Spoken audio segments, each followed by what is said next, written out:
Good morning, dear students. Welcome to E-class. See, ನಾವು ಬಂದರು ಪ್ರದೇಶಗಳು ಕರಾವಳಿ ತೀರ ಪ್ರದೇಶಗಳಿಗೆ ಹೋದಾಗ ಅಲ್ಲಿ ಒಂದು ಎತ್ತರವಾದಂಥ ಒಂದು ಪಿಲ್ಲರ್ ಟೈಪ್ ಬಿಲ್ಡಿಂಗ್ ಕಂಡು ಬರುತ್ತೆ. ಸಮುದ್ರದ ದಡದಲ್ಲಿ ಓಕೆ, ಎತ್ತರವಾದಂತಹ ಕಟ್ಟಡ ಇದೆ. ಅಂದರೆ ಟವರ್ ಟೈಪ್, ಒಂದು ಟವರ್ ಟೈಪ್ ತುಂಬ ಎತ್ತರವಾಗಿರುತ್ತೆ. ಸೊ ಇದನ್ನು ನಾವು ಲೈಟ್ ಹೌಸ್ ಅಂತ ಕರಿತೀವಿ. ಈ ಲೈಟ್ ಹೌಸ್ ಬಗ್ಗೆ ನಮಗೆ ಒಂದು ಏನು ಹೇಳುತ್ತೆ ಈ ಲೆಸನ್ನಲ್ಲಿ, ಏನು ಇನ್ಫಾರ್ಮೇಷನ್ ಕೊಡುತ್ತೆ ಅಂದರೆ ಲೈಟ್ ಹೌಸ್ ಅಂದರೆ ಏನು, ಅದರ ಯೂಸಸ್ ಏನು, ಹಿಂದೆಲ್ಲ ಲೈಟ್ ಹೌಸ್ ಹಿಂದೆ ಹೋದಾಗ ಹೇಗೆ, ಸೊ ಒಂದು ಭೂ ಪ್ರದೇಶ ಎಲ್ಲಿದೆ ಅನ್ನೋದು ಹೇಗೆ ಕಂಡುಕೊಳ್ತಾ ಇದ್ರು. ಸೊ ಇಂಥ ಒಂದು ಲೈಟ್ ಹೌಸ್ಗಳಿಂದ ಆಗೋಂಥ ಪ್ರಯೋಜನಗಳು ಹೇಗೆ ಅನ್ನೋಂಥದ್ದನ್ನು ನಾವೀಗ ಈ ಕ್ಲಾಸ್ನ ಡಿಸ್ಕಸ್ ಮಾಡಬೇಕಾಗಿದೆ. ಮಕ್ಕಳೇ, 6ನೇ ತರಗತಿ ಸ್ಟೂಡೆಂಟ್ಸು ಗಮನಿಸ್ಬೇಕು. Right, the light house. Rajiv and his father Madhav were very happy that day. Rajiv was especially thrilled because his father would take him out on a visit to the lighthouse.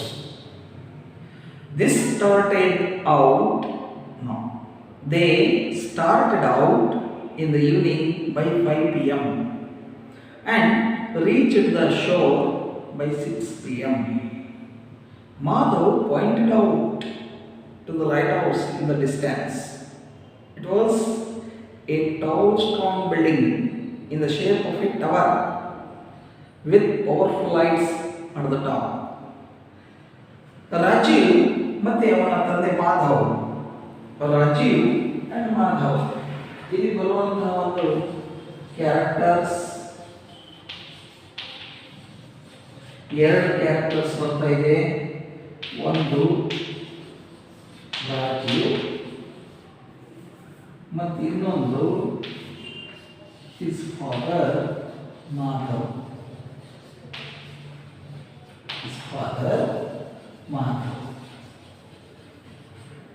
Right. So ಇವರೊಬ್ಬರಿಗೆ ಆವತ್ತಿನ ದಿನ ತುಂಬ ಖುಷಿಯಾಯಿತು. ಯಾಕೆ sir ಅಂದರೆ Rajiv was especially, ರಾಜೀವನಿಗಂತೂ ವಿಪರೀತ ಸಂತೋಷವಾಯಿತು. ಏನಪ್ಪ ಅಂತ ಹೇಳಿದ್ರೆ, ಯಾಕೆ ಅವರಪ್ಪ ಅವನನ್ನು ಲೈಟ್ ಹೌಸ್ಗೆ ಕರ್ಕೊಂಡು ಹೋಗೋಂಥ ಒಂದು ಸಂದರ್ಭ.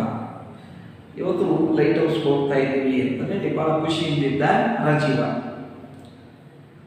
ಅವರು ಸಂಜೆ 5 ಗಂಟೆಗೆ ಮನೆಯನ್ನು ಬಿಡ್ತಾರೆ. Reach the show by 6 p.m. ಸಮುದ್ರ ತೀರ ಪ್ರದೇಶವನ್ನು 6 ಗಂಟೆಗೆ ರೀಚ್ ಆಗ್ತಾರೆ, ತಲುಪಿದ್ರು. ಮಾಧವ್ ದೂರದಲ್ಲಿದ್ದಂತೆಯೇ ಅವನಿಗೆ ಕಾಣಿಸ್ತು ಲೈಟ್ ಹೌಸು. ಹಿಂಗೆ ಕೈ ತೋರಿಸ್ತಾನೆ, ಅಗೋ ಲೈಟ್ ಹೌಸ್ ನೋಡಿ, ಅದೇ ಲೈಟ್ ಹೌಸ್ ನೋಡಿ ಅಂತ ಹೇಳ್ತಾ ಇದ್ದಾನೆ. ಲೈಟ್ ಹೌಸ್ ಅಂದ್ರೆ ಏನು ಸರ್ ಅಂತ ಹೇಳಿದ್ರೆ, A tall strong building in the shape of A tower.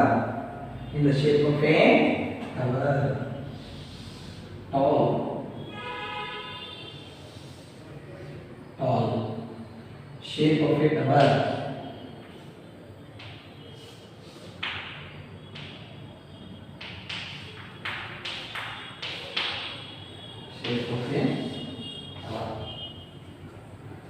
Right.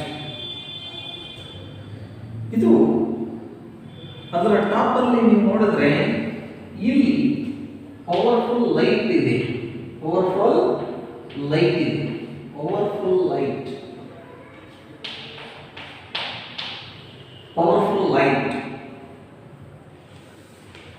ಟಾಪ್ನಲ್ಲಿ.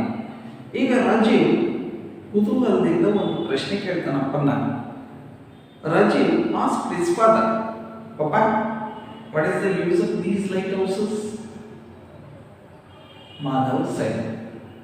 They help the sailors to know where the land is and what place they are near. Sometimes they are on the seashore and sometimes in the sea. They are in places which are dangerous to ships and they help to warn and guide the sailors. ಅಪ್ಪ ಈ white ಹೌಸ್ಗಳಿಂದ ಏನೇನು ಅನುಕೂಲ ಇದೆ ಅಂತಂದೇಳಿ ರಾಜೀವ್ ತನ್ನ ತಂದೆ ಮಾಧವ್ ಅವ್ರನ್ನ ಕೇಳಿದ. ಅವರಪ್ಪ ಹೇಳಿದ್ರು, ನೋಡಪ್ಪ, ಪಾಯಿಂಟ್ ನಂಬರ್ 1, ಅವು ಯಾವತ್ತಿದ್ರು ಹೆಲ್ಪ್ ಮಾಡೋಂಥದ್ದು ಯಾಕೆ ಅಂದರೆ ಸೈಲರ್ಸ್ ಅಂಬಿಗರಿದ್ದಾರೆ. ಸಮುದ್ರದ ಮೇಲೆ ಹಡಗುಗಳನ್ನು ನಡೆಸ್ಕೊಂಡು ಹೋಗೋಂಥವ್ರು ಇದ್ದಾರೆ, ಅವ್ರಿಗೆ ಹೆಲ್ಪ್ ಆಗುತ್ತಪ್ಪ. To know where the land is. ಅವರು ಸಮುದ್ರದ ಮೇಲೆ ಒಂದು ತಮ್ಮ ಒಂದು ದೋಣಿಗಳಲ್ಲಿ ಹಡಗಿನಲ್ಲಿ ಹೋಗ್ತಾ ಇರ್ತಾರೆ. ಲ್ಯಾಂಡ್ ಎಲ್ಲಿದೆ ಅಂತ ಕಂಡುಹಿಡಿಯಕ್ಕೆ ಲೈಟ್ ಹೌಸ್ ಅನುಕೂಲವಾಗಿದೆಯಲ್ಲ. ಮತ್ತೆ what place they are near, ಯಾವ ಪ್ಲೇಸ್ಗೆ ನಾವು ಸಮೀಪದಲ್ಲಿದ್ದೇವೆ ಅನ್ನೋಂಥದ್ದು ಗೊತ್ತಾಗುತ್ತಪ್ಪ. ಕೆಲವೊಂದು ವೇಳೆ ಅವರು ನಾವು ಸೀ ಶೋರ್ ಮೇಲಿದ್ದೇವೆ, ಸಮುದ್ರ ತೀರ ಪ್ರದೇಶದ ಮೇಲಿದ್ದೇವೆ ಅಂತ ತಿಳ್ಕೊಳ್ಳಿಕ್ಕೆ, ಮತ್ತು ಇನ್ನೊಂದು ಕೆಲವೊಂದು ವೇಳೆ ನಾವು ಸಮುದ್ರದಲ್ಲಿ ಇದ್ದೇವೆ ಅನ್ನೋ ತಿಳಿಲಿಕ್ಕೆ. ಮತ್ತೆ ಇವನ್ನ ಎಲ್ಲೆಲ್ಲೆಲ್ಲ ಕಟ್ಟಿರುತ್ತಾರೆ ಸರ್ ಅಂದರೆ they are in places which are dangerous to ships. ಕೆಲವೊಂದು ಪ್ಲೇಸಸ್ ಸಮುದ್ರದಲ್ಲಿ ಹಡಗುಗಳಿಗೆ ತುಂಬ ಅಪಾಯಕಾರಿಯಾದಂಥ ಸ್ಥಳಗಳಿರ್ತವೆ. ಆ ಭಾಗದಲ್ಲಿ ಇವುಗಳನ್ನು ನಿರ್ಮಾಣ ಮಾಡಲಾಗಿರುತ್ತೆ. ಅಂದರೆ ಶಿಪ್ಗಳಿಗೆ ಡೇಂಜರಸ್ ಆಗಿರುವಂಥ ಸ್ಥಳಗಳಲ್ಲಿ ಇದನ್ನು ಕಟ್ಟಲಾಗಿದೆ. ಮತ್ತು ದೇ ಹೆಲ್ಪ್, ಅವು ಸೈಲರ್ಸ್ ದೋಣಿಯನ್ನು ನಡೆಸೋ ಅಂಥವ್ರಿಗೆ ಹೆಲ್ಪ್ ಮಾಡ್ತವೆ ಮತ್ತು ವಾರ್ನ್ ಮಾಡ್ತವೆ.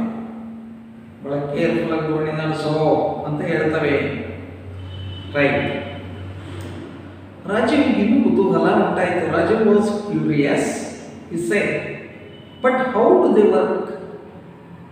ಲೈಟ್ ಹೌಸ್ಗಳು ಹೇಗೆ ಕೆಲಸ ಮಾಡ್ತವೆ ಅಂತ ಪ್ರಶ್ನೆ ಮಾಡ್ತಾರೆ. How do the light houses work? Madhav ಏನು ಆನ್ಸರ್ ಕೊಟ್ಟರು ನೋಡೋಣ. Madhav replied, modern lighthouses use powerful electric lights. ನೋಡಪ್ಪ, ಈ ಲೈಟ್ ಹೌಸಸ್ ಹೇಗಪ್ಪ ವರ್ಕ್ ಮಾಡ್ತವೆ ಅಂದರೆ ನೆತ್ತಿಯಲ್ಲಿ ಅವುಗಳ ಒಂದು ಟಾಪ್ನಲ್ಲಿ ಪವರ್ಫುಲ್ ಲೈಟ್ಸ್ ಇದ್ದಾವೆ. ಆ ಪವರ್ಫುಲ್ ಲೈಟ್ಸು ತುಂಬ ದೂರ ಫೋಕಸ್ ಮಾಡ್ತಾ ಇರ್ತವೆ. ಅವುಗಳಿಂದ ಕೆಲಸ ಮಾಡೋಂಥದ್ದು ನಾವು ನೋಡ್ತೀವಿ. ರಾಜೀವ್ ಇನ್ನೂ ಕುತೂಹಲ ಉಂಟಾಯಿತು, ತಿಳ್ಕೊಳ್ಳಿಕ್ಕೆ ಪ್ರಯತ್ನ ಮಾಡಿದ. Rajeev ask, but what about those days when there was no electricity? ಹಿಂದಿನ ಕಾಲದಲ್ಲಿ ವಿದ್ಯುತ್ ಶಕ್ತಿ ಇರಲಿಲ್ಲವಲ್ಲ, ಆಗ ಆ ದಿನಗಳಲ್ಲಿ ಹೇಗೆ ಈ ಒಂದು ಸೈಲರ್ಸು ಮತ್ತು ಇವರನ್ನೆಲ್ಲ ಅಪಾಯದಿಂದ ಬಚಾವ್ ಮಾಡಲಿಕ್ಕೆ ಇದ್ದಂಥ ವ್ಯವಸ್ಥೆ ಆದರೂ ಏನು? ರಾಜೀವ್ ಆ ರೀತಿಯ ಕೇಳಿದ. Madhav laughed. You are a clever boy, my son. In olden days, wood fires would be lit in high places on the shore. Later, a large number of candles were used with glass around them to keep out the wind. ನೋಡು ರಾಜೀವ, ನೀನು ತುಂಬ clever ಬಾಯ್. ಹಿಂದಿನ ಕಾಲದಲ್ಲಿ wood fire ಅಂತ ಇತ್ತು.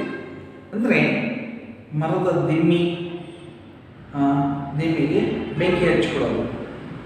ಅದು ಉರಿದೋಗೋದು. ಎಲ್ಲಿ ಎತ್ತರವಾದಂಥ ಸ್ಥಳದಲ್ಲಿ ಇಟ್ಬಿಟ್ಟು ಬೆಂಕಿ ಹೆಚ್ಚಾಗ್ತದೆ. ಆ ಒಂದು ತೀರ ಪ್ರದೇಶದ ಮೇಲಿನ ಎತ್ತರವಾದ ಭಾಗದಲ್ಲಿ ದಿಮ್ಮಿ, ಮರದ ದಿಮ್ಮಿ, ಆ ದಿಮ್ಮಿ ಇಟ್ಬಿಟ್ಟು ಆ ದಿಮ್ಮಿಯನ್ನು ಹಚ್ಬಿಡೋದು. ಆಗ ಸೈಲರ್ಸ್ ಎಲ್ಲರೂ ಅದನ್ನು ನೋಡ್ತಾ ಇರೋರು, ಇಲ್ಲೇ ಭೂಮಿ ಇದೆ, ಲ್ಯಾಂಡ್ ಇದೆ ಅನ್ನೋದು ಅವರಿಗೆ ಗೊತ್ತಾಗ್ತಿತ್ತು. ಇನ್ನು ನಂತರದ ಬೆಳವಣಿಗೆಗಳು ಲೇಟರ್, ನಾವೆಲ್ಲ ಕ್ಯಾಂಡಲ್ಸನ್ನು ಕಂಡುಕೊಂಡ ಮೇಲೆ, ಕ್ಯಾಂಡಲ್ಸ್ನ ಒಂದು ಉಪಯೋಗ ಮಾಡ್ಕೊಂಡ ಮೇಲೆ ಆಗ ಕ್ಯಾಂಡಲ್ಸ್ ಬಳಸ್ಕೊಂಡು a large number of candles were used with glass around them to keep out the wind. ಸುತ್ತೂರ ಮಧ್ಯದಲ್ಲಿ ಮೊಂಬತ್ತಿ ಇಡಾಗ್ತದ್ದು ಕ್ಯಾಂಡಲ್, ಸುತ್ತೂರ ಗ್ಲಾಸ್ನಿಂದ ನಿರ್ಮಿಸಿದಂಥ ಒಂದು ವ್ಯವಸ್ಥೆ. ಏಕೆಂದರೆ ಗಾಳಿಯಿಂದ ಆರೋಗಬಾರದಲ್ಲ, ಆ ದೃಷ್ಟಿಯಿಂದ. Rajiv, in those days before lighthouses were built, sailors who got lost in the sea had no way of getting back to the land. They also had the danger of dashing against high rocks in the darkness in the sea, or being unable to see which was a safe place to land. These lighthouses guided them to safety. ಇಲ್ಲಿ ರಾಜೀವ್ ತಿಳ್ಕೊ, light houses ಕಟ್ಟೋದಕ್ಕೂ ಮುಂಚಿನ ದಿನಗಳಲ್ಲಿ ಸೈಲರ್ಸು ಎಷ್ಟು ಜನರು ಸಮುದ್ರದಲ್ಲಿ ಕಳೆದೋದ್ರು, ಅವ್ರಿಗೆ ಈ ಒಂದು ಲ್ಯಾಂಡ್ಗೆ ವಾಪಸ್ ಬರೋದು ಹೇಗೆ ಅನ್ನೋಂಥದ್ದೇ ಗೊತ್ತಿರಲಿಲ್ಲ, ತಿಳಿದಿರಲಿಲ್ಲ.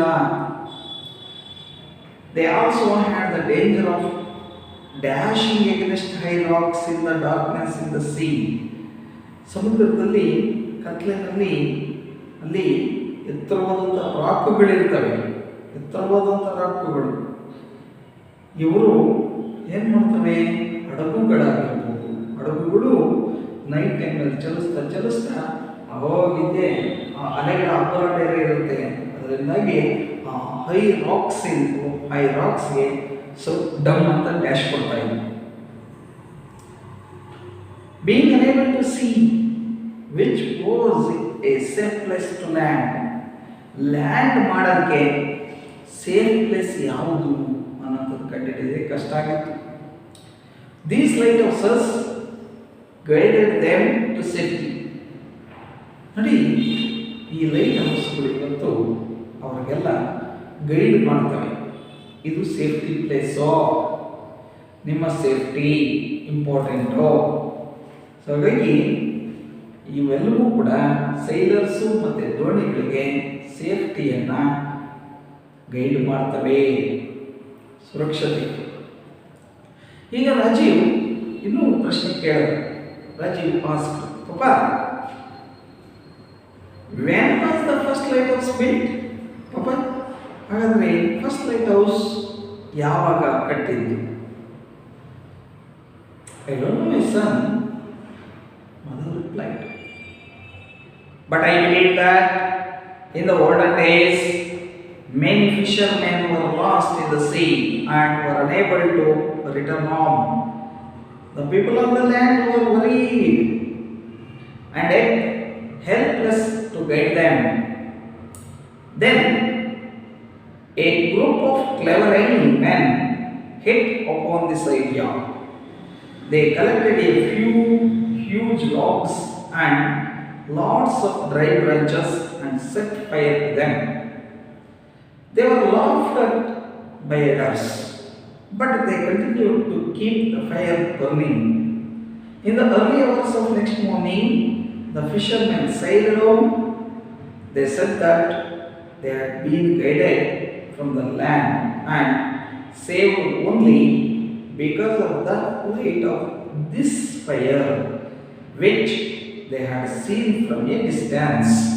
ರಾಜೀವ್ ಕೇಳಿದ, ಅಪ್ಪ, ಫಸ್ಟ್ ಲೈಟ್ ಹೌಸ್ ಕಟ್ಟಿದ್ದು ಯಾವಾಗಪ್ಪ ಅಂದ. ಮಾಧವ್ ಹೇಳ್ದ, ಗೊತ್ತಿಲ್ಲ ಕಣಪ್ಪ ನನಗೆ. ಆದರೆ ಹಳೆ ಕಾಲದಲ್ಲಿ ನಾನು ನಂಬಿದಂತೆ ಹಳೆ ಕಾಲದಲ್ಲಿ ಹಿಂದಿನ ದಿನಗಳಲ್ಲಿ ಸಾಕಷ್ಟು ಜನ ಮೀನುಗಾರರು ಅಂದರೆ ಬೆಸ್ತರು ಅಂತೀವಲ್ಲ, ಆ ಮೀನುಗಾರರು ಸಮುದ್ರದಲ್ಲಿ ಸಿಗಾಕೊಂಡು ಕಳೆದು ಹೋಗಿದ್ದಾರೆ. ಮತ್ತೆ ಮನೆಗೆ ವಾಪಸ್ ಬರ್ಲಿಕ್ಕೆ ಆಗಲಿಲ್ಲ. The people of the land var varied. ಈ ಲ್ಯಾಂಡ್ ಭೂಮಿ ಮೇಲೆ ಇದ್ದಾರಲ್ಲ ಈ ಜನಗಳು, ಸೊ ಸಾಕಷ್ಟು ಜನಗಳು ಏನು varied, ಚಿಂತಿತರಾದರು. and it helps to guide them. And yet ಆದರೆ ಅವರಿಗೆ ಗೈಡ್ ಮಾಡಕ್ ಆಗ್ತಿಲ್ಲ, ಹೆಲ್ಪ್ಲೆಸ್ ಆಗಿದ್ದಾರೆ. Then a group of clever young men hit upon this idea. ಒಂದು ಯುವಕರ ತಂಡ ರೆಡಿ ಆಗುತ್ತೆ, ಇದಕ್ಕೇನಾದರೂ ಮಾಡಿ ಒಂದು ಸೊಲ್ಯೂಷನ್ ಕಂಡ್ಕೋಬೇಕು ಅಂತಂದೇಳಿ ಮುಂದಾಗ್ತಾರೆ. ಅವ್ರೇನು ಮಾಡಿದ್ರಪ್ಪ ಯುವಕರು, they collected a huge logs, ಒಂದು ದೊಡ್ಡ ಮರದ ದಿಮ್ಮಿಗಳನ್ನೆಲ್ಲವನ್ನು ಕೂಡ ಸೊ ಕಲೆಕ್ಟ್ ಮಾಡಿಕೊಂಡ್ರು. ಮತ್ತು ಅದರಲ್ಲಿ ಡ್ರೈ ಬ್ರಾಂಚಸ್ಗಳನ್ನು ಕೂಡ ಸಾಕಷ್ಟು ತಗೊಂಡು ಬಂದು ಅದ್ರ ಮೇಲೆ ಹಾಕಿದ್ರು. ಅದಕ್ಕೆ ಬೆಂಕಿ ಹಚ್ಚಿದ್ರು. ಜೋರಾಗಿ ದಗದಗ ಉರಿಯಾಗ್ತದನ್ನು ನಾವು ಕಾಣ್ತೀವಿ. ಇದನ್ನು ನೋಡಿ ಎಷ್ಟೋ ಜನ ಎಲ್ಡರ್ಸು ಆಡ್ಕೊಂಡಿದ್ದಾರೆ. ಆದರೆ ಈ ಯುವಕರು ಮಾತ್ರ ಅವ್ರ ಕೆಲಸ ಮುಂದುವರಿಸಿದ್ರು. ಸೊ ದಗದಗ ಉರಿಯುವಂಥ ಕೆಲಸವನ್ನು ಅವರು ಮಾಡಿದರು. ಇನ್ನು early hours of next morning ಬೆಳಗಿನ ಜಾವದಲ್ಲಿ ಈ ಸೈಲರ್ಸು, ಫಿಷರ್ಮೆನ್ನು ಮನೆಗೆ ವಾಪಸ್ ಮನೆಗೆ ಬಂದರು. ಈಗ ಒಂದು ರೀತಿ ನೆಮ್ಮದಿ ಮನೆಯವ್ರಿಗೆಲ್ಲರಿಗೂ ಕೂಡ. ನಮ್ಮ ಯಜಮಾನರು ಮನೆಗೆ ಬಂದ್ರಪ್ಪ, ನಮ್ಮಪ್ಪ ಮನೆಗೆ ಬಂತಪ್ಪ ಅಂತಂದೇಳಿ. ಎಸ್, ಇಲ್ಲಿ they said that they have been guided from the land. They have been guided from the land and saved only because of the light of this fire. ಹಂಗೆ ಸುರಕ್ಷಿತವಾಗಿ ಬಂದಂಥವ್ರು ಹೇಳ್ತಾರಂತೆ, ನೋಡು ನಾವು ಈ ಭೂಮಿ ಮೇಲೆ ಬಂದಿದ್ದು ಯಾವ ಕಾರಣದಿಂದ ಅಂದರೆ ಆ ಯುವಕರು ಬೆಂಕಿ ಹಚ್ಚಿ ಉರಿಸಿದ್ರಲ್ಲ ಒಂದು ಲಾಗ್ಸು, ಡ್ರೈ ಬ್ರಾಂಚಸ್ಸು, ಅದರಿಂದ ಇಲ್ಲಿಗೆ ಬಂದ್ವಿ ಅಂತ ಹೇಳ್ತಾರೆ. ಅದು ನಮಗೆ ಗೈಡ್ ಮಾಡ್ತೋ, which they had seen from a distance, ತುಂಬ ಡಿಸ್ಟೆನ್ಸ್ನಲ್ಲಿ. ಸೊ ಅದು ಕಾಣ್ತಾ ಇತ್ತು. ಆ ಮುಖಾಂತರ ನಾವೇನು ಮಾಡಿದ್ವಿ, ಬೆಂಕಿ ಯಾವ ಕಡೆ ಕಾಣ್ತಾ ಇತ್ತೋ ಆ ಕಡೆ ನಾವು ದೋಣಿಯನ್ನು ನಡೆಸ್ಕೊಂಡು ಬಂದ್ವಿ. Rajiv exclaimed, how clever of the humans ಅಂದ. ಎಷ್ಟು ಬುದ್ಧಿವಂತರು ಜನಗಳು, ಮನುಷ್ಯರು. Madhav said, yes, now shall we go home after you have your favorite ice cream? ಹೌದು, shall we go home? ಮನೆಗೆ ಹೋಗೋಣವೇ? ಐಸ್ ಕ್ರೀಮ್ ತಿಂದ ನಂತರ ಮನೆ ಕಡೆ ಹೋಗೋಣ, ತಿನ್ನೋ ice cream. Rajeev said, oh yes papa, thank you.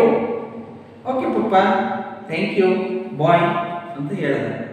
Students, ಇಲ್ಲಿ ಗಮನಿಸಿದ್ರಿ ಏನು ಲೈಟ್ ಹೌಸ್ ಅಂದರೆ ಏನು ಅನ್ನೋಂಥದ್ದು. ಒಂದು tall big building, strong building, big building ಅಲ್ಲ, ಸ್ಟ್ರಾಂಗ್ ಬಿಲ್ಡಿಂಗ್. ಒಂದು ಟಾಲ್, ಎತ್ತರವಾದ, ಪ್ರಬಲವಾದಂಥ ಒಂದು ಕಟ್ಟಡ. ಮತ್ತು ಈ ರೀತಿಯೇ tower in the shape of the tower ಶೇಪ್ನಲ್ಲಿ ನಿಂತಿದೆ. And at the top light ಇದೆ. ಇದು ಏನದು ಲೈಟ್ ಹೌಸ್. ಇದರ ಅನುಕೂಲಗಳು ಯಾರಿಗೆ ಅಂದರೆ ಸೇಲರ್ಸ್ ಅನುಕೂಲವಾಗಿದೆ. ರೈಟ್. ಹೀಗೆ ಮುಂದುವರಿತಾ ಹಿಂದಿನ ಕಾಲದಲ್ಲಿ ಯಾವ ರೀತಿಯಾಗಿ ಇದನ್ನು ಕಂಡುಹಿಡಿಯೋದಕ್ಕೂ ಮುಂಚಿತವಾಗಿ ಈ ರೀತಿಯಾಗಿ ಲೈಟ್ ಹೌಸಸ್ನ ಕಂಡುಹಿಡಿಯೋದಕ್ಕೂ ಮುಂಚಿತವಾಗಿ ಏನೇನು ವ್ಯವಸ್ಥೆಗಳಿದ್ವು, ಈ ಒಂದು ಸೇಲರ್ಸು ಅಪಾಯದಿಂದ ಪಾರಾಗಿ ಬರಲಿಕ್ಕೆ ಈ ಒಂದು ಕರಾವಳಿ ಪ್ರದೇಶಕ್ಕೆ ಅನ್ನೋಂಥದ್ದನ್ನು ನಾವು ಈ ಒಂದು ಲೆಸನ್ನಲ್ಲಿ ತಿಳ್ಕೊಂಡ್ವಿ. ಹಾಗಾದರೆ ಸೊ ಇಷ್ಟರ ಮಟ್ಟಿಗೆ ನಾವು ಗಮನಿಸ್ತೇವೆ. ರೈಟ್.